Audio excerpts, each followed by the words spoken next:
June 24, 2023, began like any other summer morning in Russia, but by noon, the unthinkable was unfolding. Yevgeny Prigozhin, a man who once served hot dogs from street stalls in Leningrad, was now commanding thousands of battle-hardened mercenaries in a brazen march toward Moscow. His Wagner Group forces had seized control of Rostov-on-Don's military headquarters with shocking ease, encountering barely any resistance.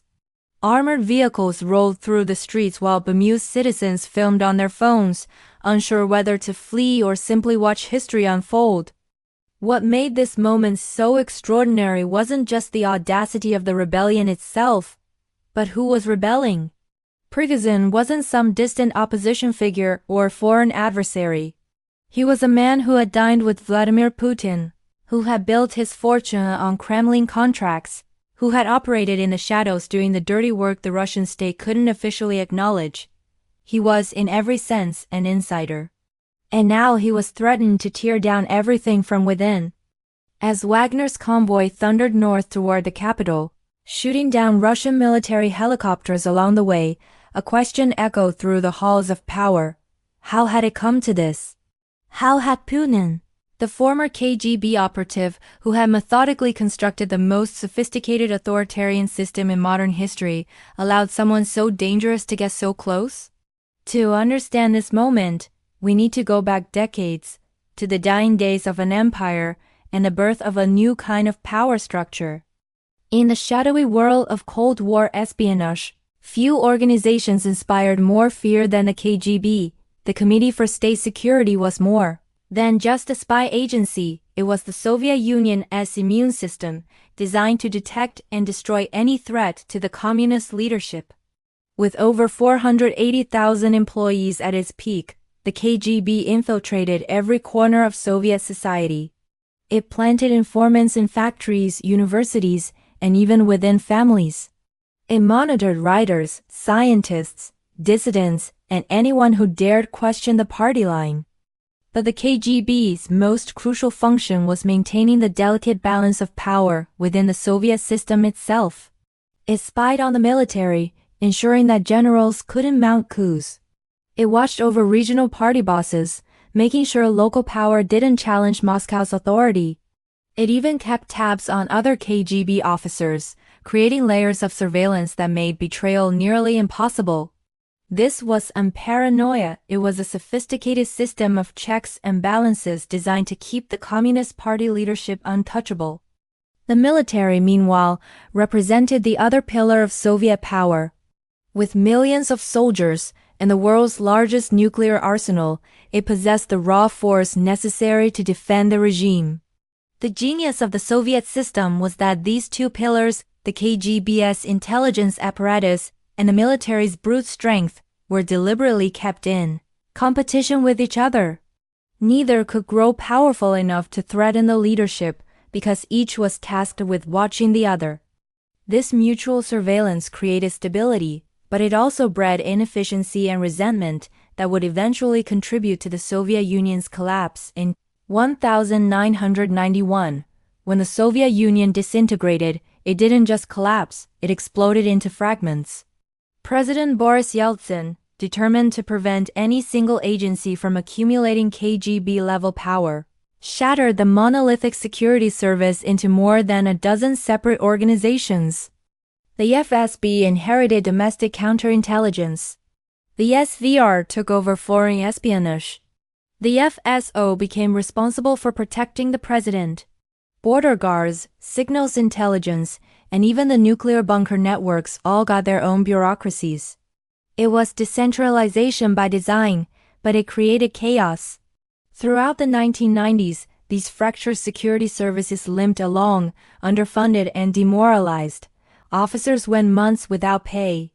Some turned to corruption or moonlighting as private security for the very oligarchs they were supposed to be monitoring.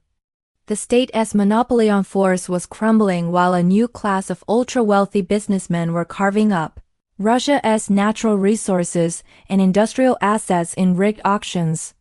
These oligarchs, men like Boris Berezovsky and Mikhail Khodorkovsky, accumulated wealth and influence that rivaled the government itself. Meanwhile, Rival politicians circled around the ailing Yeltsin like vultures, each plotting their path to power. Regional governors acted like feudal lords, ignoring Moscow's authority. Chechnya fought a brutal war for independence. The Russian state was losing control of its own territory. In this environment of weakness and disorder, a relatively unknown figure was quietly climbing the ranks. Vladimir Putin, a mid-level KGB officer who had spent his career in the shadows, was about to step into the light at precisely the moment Russia was desperate for anyone who could restore order. Vladimir Putin's ascent from obscurity to absolute power took less than 2 years, and it happened because he represented something many Russians desperately craved: competence and stability. After serving as a KGB officer in Dresden during the 1980s, Putin returned to Russia and bounced between bureaucratic positions in St. Petersburg. Then came his meteoric rise in Moscow, head of the FSB in 1998, director of the Security Council in 1999, prime minister that same year, and finally when Yeltsin unexpectedly resigned on New Year's Eve 1999, Putin became acting president at just 47 years old. But Putin didn't rise alone. He brought with him a network of former KGB and security service officers known as the Siloviki, literally people of force. These were men he had worked with for decades, people whose loyalty he had tested in the trenches of Soviet bureaucracy and post-Soviet chaos. There was Nikolai Patrushev, who had served alongside Putin in the KGB back in the 1970s and would become one of his most trusted advisors. Alexander Bornikov, who would lead the FSB, Sergei Narishkin, who would head the SVR.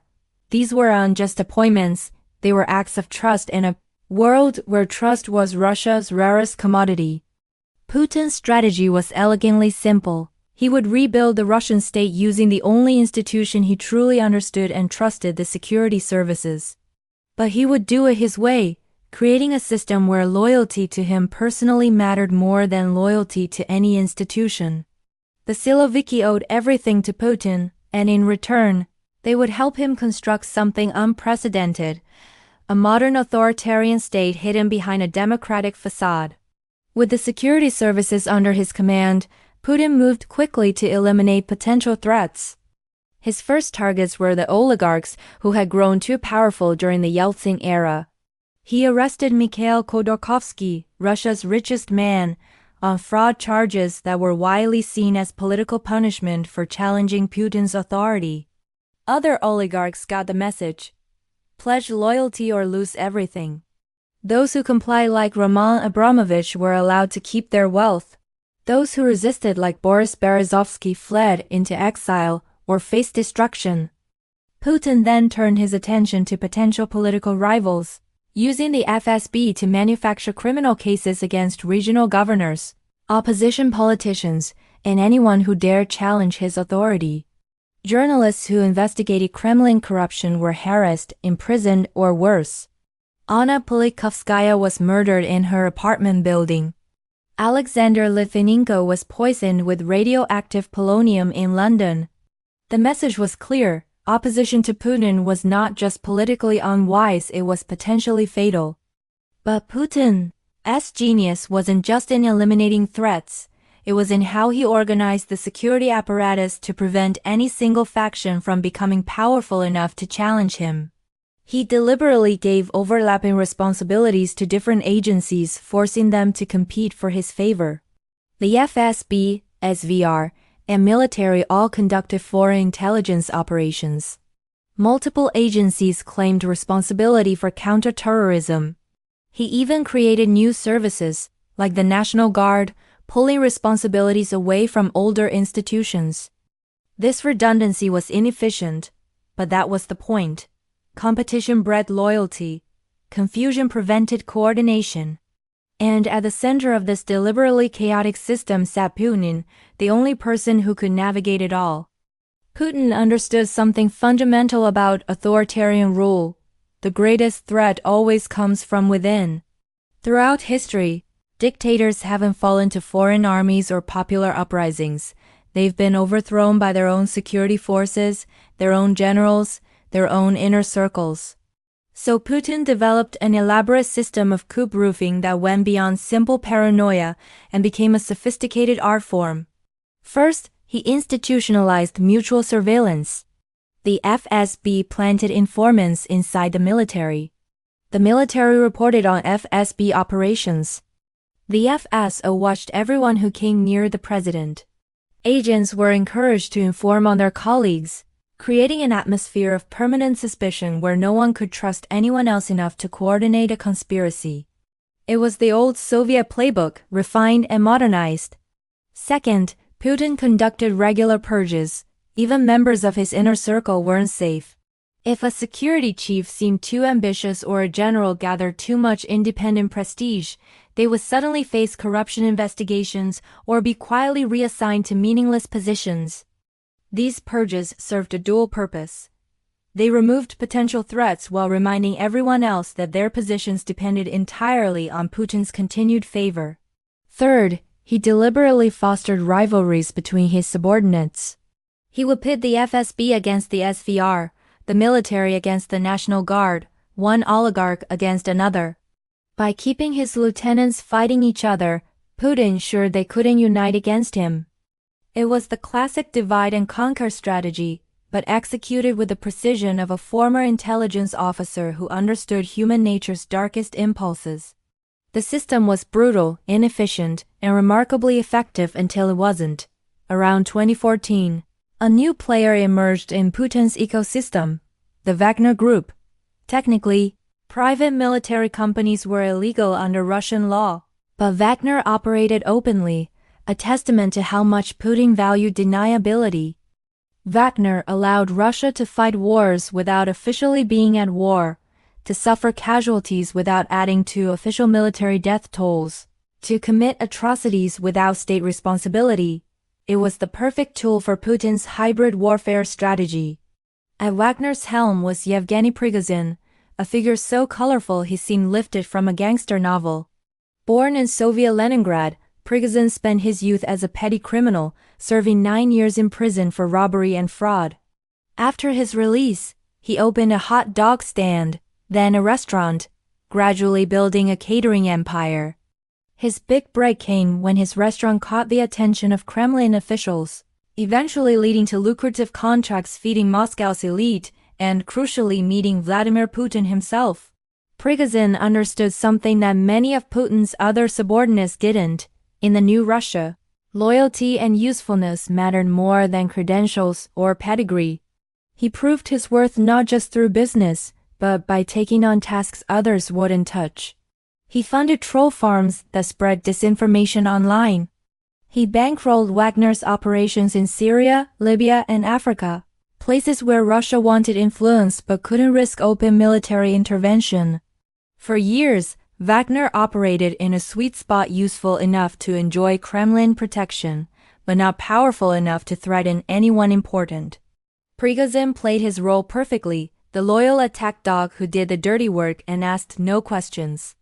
But everything changed when Russia invaded Ukraine in February 2022.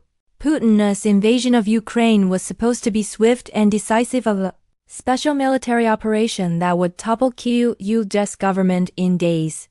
Instead, it became a grinding catastrophe that exposed the Russian military's deep dysfunction. Poor planning, corruption, outdated equipment, and low morale turned what should have been an overwhelming advantage into a humiliating stalemate. By summer 2022, Russia had been pushed back from Kyiv and was struggling to hold territory in the east and south. For Putin, these failures created a dangerous political crisis. His inner circle, the men who had followed him for decades, were watching their leader make catastrophic mistakes. In authoritarian systems, perceived weakness invites challenges. Putin responded with his standard playbook: blame and purge. FSB chiefs were arrested for providing faulty intelligence. Over 100 National Guard officers were fired, including the second-in-command. Military generals were rotated out in disgrace. The message was clear: failures belonged to subordinates, never to Putin himself. But for Prigozhin, the military's incompetence represented an extraordinary opportunity. If the professional army couldn't win battles, Wagner would.